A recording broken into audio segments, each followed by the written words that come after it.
Đây là trải nghiệm DMT kỳ lạ nhất từ trước đến nay từng được ghi nhận của một người đàn ông sống tại Bắc Mỹ. Cho những ai chưa biết thì DMT là một chất gây ảo giác cực mạnh, được cho là xuất hiện trong rất nhiều dạng sống. Ngoài ra, còn có những giả thuyết cho rằng nó được cơ thể sản sinh khi chúng ta mới chào đời, khi đang mơ và cả trong những khoảnh khắc cuối cùng trước khi chết đi. Chỉ với một lượng rất nhỏ, DMT có thể khiến con người mất hoàn toàn cảm giác về cơ thể, không còn nhận biết được thời gian và nhìn thấy những thế giới kỳ lạ đến mức họ tin rằng nơi đó còn chân thực hơn cả cuộc sống hiện tại. Có người gặp những vị thần, có người nhìn thấy người thân đã chết, nhưng cũng có rất nhiều người khẳng định họ đã gặp những sinh vật không thuộc về trái đất. Và người đàn ông trong câu chuyện này đã nhìn thấy một thứ mà ông tin rằng con người không bao giờ nên nhìn thấy. Mọi chuyện bắt đầu trong một căn phòng hoàn toàn bình thường, không có máy móc bí mật, không có nghi lễ cổ xưa, không có bất kỳ dấu hiệu nào cho thấy chỉ vài giây sau toàn bộ thế giới xung quanh ông sẽ biến mất. Theo lời kể, ngay khi trải nghiệm bắt đầu, ông nghe thấy một âm thanh cực lớn vang lên bên trong đầu. Nó không giống tiếng nổ, cũng không giống tiếng kim loại va chạm. Nó giống như toàn bộ không gian đang bị xé thành từng lớp. Những đồ vật trong căn phòng bắt đầu rung chuyển. Các bức tường biến thành những hình học phức tạp liên tục gấp lại rồi mở ra. Màu sắc trở nên rực rỡ đến mức ông không còn phân biệt được đâu là ánh sáng, đâu là vật chất. Sau đó, cơ thể ông biến mất. Không phải ông không nhìn thấy tay chân của mình, mà ông hoàn toàn quên mất mình từng có một cơ thể. Trong khoảnh khắc đó, căn phòng, trái đất, tên tuổi, gia đình và toàn bộ ký ức về cuộc đời ông đều không còn tồn tại. Ông bị kéo qua một đường hầm tạo thành từ những hình dạng liên tục biến đổi. Cảm giác giống như đang di chuyển với tốc độ không thể tưởng tượng được, nhưng đồng thời lại không hề rời khỏi vị trí. Rồi mọi thứ đột ngột dừng lại. Ông xuất hiện trong một căn phòng khổng lồ có màu sắc và cấu trúc không giống bất kỳ nơi nào trên trái đất. Và ở giữa căn phòng đó có một sinh vật đang đứng chờ ông. Sinh vật này cao hơn con người rất nhiều. Cơ thể dài, mảnh, nhưng phần đầu lại có hình dạng giống một loài côn trùng. Ông không thể nhìn rõ khuôn mặt của nó, nhưng ông cảm nhận được rằng nó đang nhìn thẳng vào mình. Điều kỳ lạ là sinh vật ấy không hề tỏ ra bất ngờ. Nó không hành động như thể vừa nhìn thấy một người lạ xuất hiện. Nó hành động như thể nó đã biết chính xác ông sẽ đến.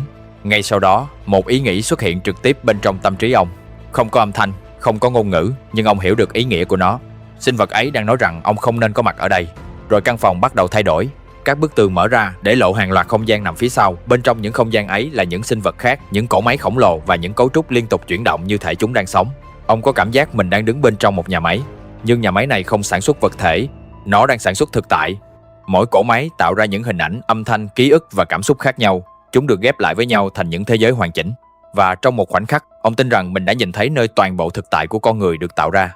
Cuộc sống, ký ức và cảm giác về bản thân có thể chỉ là sản phẩm của một hệ thống khổng lồ mà con người chưa từng biết đến. Nhưng trước khi ông có thể hiểu thêm, sinh vật kia bắt đầu tiến lại gần.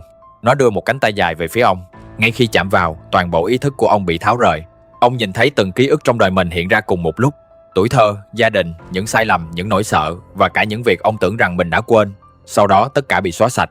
Ông không còn biết mình là ai, không biết mình là con người, thậm chí không còn hiểu khái niệm tồn tại có nghĩa là gì.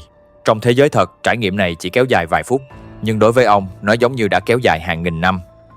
Đây không phải là trường hợp duy nhất. Rất nhiều người từng trải nghiệm DMT cũng kể rằng họ đã gặp những thực thể có trí thông minh. Có người nhìn thấy những sinh vật nhỏ bé, liên tục nhảy múa và tạo ra đồ vật từ không khí. Có người gặp những thực thể giống bọ ngựa khổng lồ đang quan sát hoặc tiến hành một cuộc kiểm tra lên cơ thể họ. Một số người nhìn thấy những hình người cao, gầy, phần đầu lớn và đôi mắt màu đen. Hình dạng này rất giống những người ngoài hành tinh thường xuất hiện trong các câu chuyện về việc con người bị bắt cóc. Nhưng chi tiết kỳ lạ nhất không nằm ở hình dạng của chúng, mà là cách chúng hành động. Nhiều người nói rằng những thực thể ấy có vẻ đã biết họ từ trước. Chúng hiểu được nỗi sợ, ký ức và suy nghĩ của con người mà không cần hỏi bất cứ điều gì. Một số thực thể tỏ ra thân thiện, chúng cho người trải nghiệm nhìn thấy những hình ảnh về sự sống, cái chết và cấu trúc của vũ trụ. Nhưng một số khác lại tỏ ra thù địch. Có người tin rằng mình đã bị giữ lại, bị tháo rời cơ thể hoặc bị đưa vào một nơi mà họ không bao giờ có thể quay về. Điều đáng sợ là trong trạng thái ấy, người trải nghiệm thường quên hoàn toàn rằng mình vừa sử dụng một chất gây ảo giác. Đối với họ, thế giới đó là thực tại duy nhất đang tồn tại. Và cuộc sống trên trái đất chỉ giống như một ký ức xa xôi, mơ hồ và không có thật. Vậy tại sao rất nhiều người lại nhìn thấy những thứ có nhiều điểm giống nhau? Có thể tất cả chỉ là sản phẩm của bộ não, nhưng cũng có thể DMT đã đưa họ đến cùng một nơi. DMT là tên viết tắt của N-dimethyltryptamine. Chất này được tìm thấy trong nhiều loài thực vật và được biết đến nhiều nhất thông qua một loại thức uống cổ xưa có tên ayahuasca. Trong hàng trăm, thậm chí hàng nghìn năm, các bộ tộc sống trong rừng Amazon đã kết hợp nhiều loài thực vật để tạo ra loại thức uống này. Điều kỳ lạ là một loại cây cung cấp DMT, trong khi loại cây còn lại chứa những hợp chất giúp DMT không bị cơ thể phân hủy quá nhanh. Nếu chỉ sử dụng riêng từng loại, chúng sẽ không tạo ra trải nghiệm tương tự. Giữa một khu rừng có hàng chục nghìn loài cây, bằng cách nào con người cổ đại có thể tìm đúng hai loại cần thiết rồi kết hợp chúng theo chính xác cách này? Có thể họ đã thử nghiệm qua rất nhiều thế hệ, nhưng các pháp sư bản địa lại có một lời giải thích khác. Họ nói rằng chính các linh hồn trong rừng đã chỉ cho tổ tiên họ cách tạo ra ayahuasca. Theo những câu chuyện ấy, khi con người bước vào trạng thái đặc biệt, họ gặp những thực thể có thể giao tiếp và truyền lại kiến thức. Những thực thể ấy chỉ cho họ biết phải tìm loại cây nào, chuẩn bị như thế nào và sử dụng vào thời điểm nào. Có thể đây chỉ là một câu chuyện thần thoại, nhưng nếu không phải thì sao? Nếu một dạng trí thông minh nào đó đã chủ động cung cấp cho con người công thức để tạo ra DMT, tại sao chúng lại muốn chúng ta nhìn thấy thế giới của chúng? Có thể đó là một lời mời, nhưng cũng có thể con người đang vô tình mở ra một nơi mà lẽ ra chúng ta không bao giờ nên bước vào. Những người tham gia nghi lễ ayahuasca thường kể rằng họ đã gặp rắn khổng lồ, báo đốm linh hồn của rừng và những sinh vật có hình dạng không thuộc về tự nhiên. Một số người cảm thấy mình được chữa lành. Họ nhìn thấy những ký ức bị chôn giấu và hiểu được nguyên nhân của những nỗi đau trong quá khứ. Nhưng cũng có những trải nghiệm hoàn toàn ngược lại. Có người bị đưa vào một thế giới đầy những sinh vật đáng sợ. Họ cảm thấy mình bị nuốt chửng, chết đi rồi tái sinh hết lần này đến lần khác. Có người nhìn thấy toàn bộ vũ trụ chỉ là một hệ thống khổng lồ, nơi mỗi con người giống như một nhân vật bên trong một chương trình đã được thiết kế sẵn. Những hình học xuất hiện trong DMT có thể là cấu trúc nền của chương trình. Những cỗ máy sống có thể là hệ thống đang vận hành thực tại. Còn những thực thể mà con người gặp phải có thể là những người đang quản lý nó. Giả thuyết này cho rằng thế giới mà chúng ta đang sống chỉ là một mô phỏng. DMT không tạo ra ảo giác, nó chỉ khiến bộ não nhìn xuyên qua lớp hình ảnh mà chúng ta vẫn gọi là thực tại. Nếu điều đó đúng, những thực thể DMT có thể phản ứng mạnh khi nhìn thấy con người, bởi chúng biết rằng có một người vừa thoát ra khỏi khu vực mà mình được phép nhìn thấy. Giống như một nhân vật trong trò chơi đột nhiên nhận ra rằng cả thế giới của mình chỉ là một đoạn mã và bắt đầu nhìn thấy người đang điều khiển nó. Từ rất lâu trước khi con người hiện đại biết đến DMT, người Ai Cập cổ đại đã đặc biệt quan tâm đến giấc mơ, linh hồn, cái chết và thế giới bên kia. Họ tin rằng cái chết không phải là kết thúc. Sau khi cơ thể ngừng hoạt động, linh hồn sẽ bắt đầu một hành trình sang một thế giới khác. Hoa súng xanh thường được gọi là sen xanh Ai Cập xuất hiện trong nhiều bức tranh và nghi lễ cổ đại. Loài cây này có những hợp chất tác động lên hệ thần kinh, dù chưa có bằng chứng chắc chắn rằng người Ai Cập từng sử dụng DMT. Tuy nhiên, có người tin rằng các thầy tư tế Ai Cập đã kết hợp nhiều loại cây khác nhau để tạo ra những trạng thái ý thức đặc biệt. Nếu họ từng nhìn thấy những sinh vật giống với các thực thể DMT, điều đó có thể giải thích một phần hình dạng kỳ lạ của những vị thần Ai Cập. Những vị thần có cơ thể con người nhưng mang đầu chim, đầu chó, đầu cá sấu hoặc những loài động vật khác. Có thể đây chỉ là biểu tượng, nhưng cũng có thể đó là cách người cổ đại cố gắng vẽ lại những sinh vật thay đổi hình dạng mà họ từng nhìn thấy. Họ không có khái niệm về người ngoài hành tinh, không biết chiều không gian khác là gì. Vì vậy, họ gọi những thực thể ấy là thần. Các căn phòng tối bên trong kim tự tháp cũng có thể đã được sử dụng để đưa con người vào trạng thái bị cô lập hoàn toàn khỏi ánh sáng và âm thanh.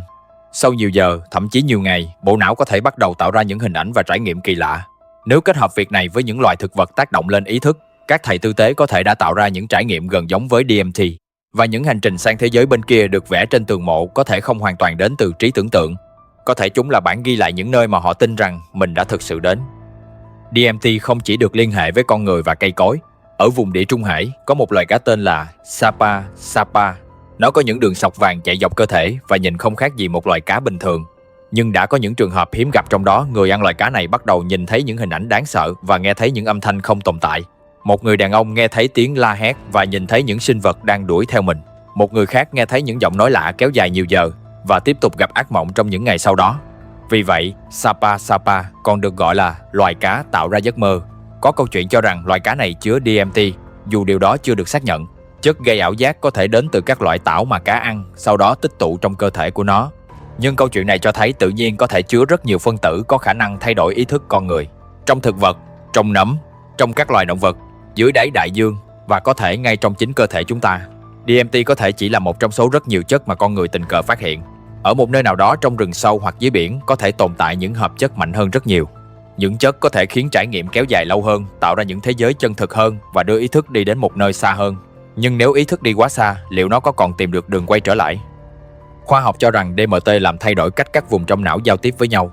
Những khu vực bình thường hoạt động tương đối riêng biệt bắt đầu kết nối theo cách hỗn loạn. Ký ức hòa vào hình ảnh, cảm xúc biến thành màu sắc, nỗi sợ biến thành những sinh vật, và khả năng nhận diện khuôn mặt của não có thể biến các hình dạng ngẫu nhiên thành những thực thể đang nhìn lại chúng ta. Theo cách giải thích này, không có vị thần nào cả, không có người ngoài hành tinh, không có thế giới bên kia. Tất cả chỉ là bộ não đang tự tạo ra những hình ảnh từ ký ức, nỗi sợ và trí tưởng tượng. Nhưng nếu đây là sự thật thì bộ não con người còn đáng sợ hơn bất kỳ thực thể nào. Bởi nó có thể tạo ra một thế giới hoàn chỉnh với không gian, thời gian, sinh vật và những quy luật riêng. Một người có thể sống qua hàng nghìn năm trong một thế giới chỉ tồn tại vài phút. Họ có thể gặp những sinh vật chưa từng nhìn thấy, nghe được ngôn ngữ chưa từng học và nhận được những thông tin mà họ tin rằng không thể đến từ chính mình. Nếu bộ não có thể tạo ra tất cả những thứ đó, vậy thực tại bình thường mà chúng ta đang sống có khác biệt đến mức nào? Mỗi ngày, bộ não vẫn lấy tín hiệu từ mắt, tai và cơ thể rồi ghép chúng lại thành thế giới xung quanh. Chúng ta không nhìn thấy thực tại trực tiếp, chúng ta chỉ nhìn thấy phiên bản mà bộ não cho phép chúng ta nhìn thấy. DMT có thể không đưa con người sang một thế giới khác, nó có thể chỉ khiến bộ não tạo ra một thế giới khác. Nhưng nếu cả hai thế giới đều xuất hiện bên trong ý thức, làm thế nào chúng ta biết chắc một thế giới là thật còn thế giới kia chỉ là ảo giác? Có thể những thực thể DMT chỉ là sản phẩm của bộ não, nhưng cũng có thể chúng thật sự tồn tại, không phải trên một hành tinh cách xa hàng nghìn năm ánh sáng, mà trong một tầng thực tại khác đang chồng lên thế giới này. Có thể những vị thần cổ đại, thiên thần, ác quỷ, linh hồn và người ngoài hành tinh chỉ là những tên gọi khác nhau cho cùng một dạng trí tuệ. Người cổ đại gọi chúng là thần, con người thời Trung Cổ gọi chúng là thiên thần hoặc ác quỷ, còn con người hiện đại gọi chúng là sinh vật ngoài trái đất hoặc thực thể liên chiều. Có thể chúng vẫn luôn tồn tại ngay bên cạnh chúng ta, nhưng giác quan con người không được thiết kế để nhìn thấy chúng, và DMT chỉ tạm thời loại bỏ giới hạn đó. Nếu điều này đúng thì DMT không tạo ra những thế giới kỳ lạ. Nó chỉ khiến con người nhìn thấy thêm một phần của thực tại, một phần đã bị bộ não che giấu trong suốt cuộc đời. Và có lẽ điều đáng sợ nhất không phải là những gì người đàn ông Bắc Mỹ đã nhìn thấy trong trải nghiệm của mình, mà là việc khi ông xuất hiện trong căn phòng kỳ lạ ấy, sinh vật kia không hề ngạc nhiên. Nó đã đứng chờ sẵn, như thể nó biết chính xác ông sẽ đến. Và trước khi đẩy ông trở lại thế giới này, nó chỉ để lại trong tâm trí ông một thông điệp duy nhất: con người vẫn chưa sẵn sàng để biết sự thật.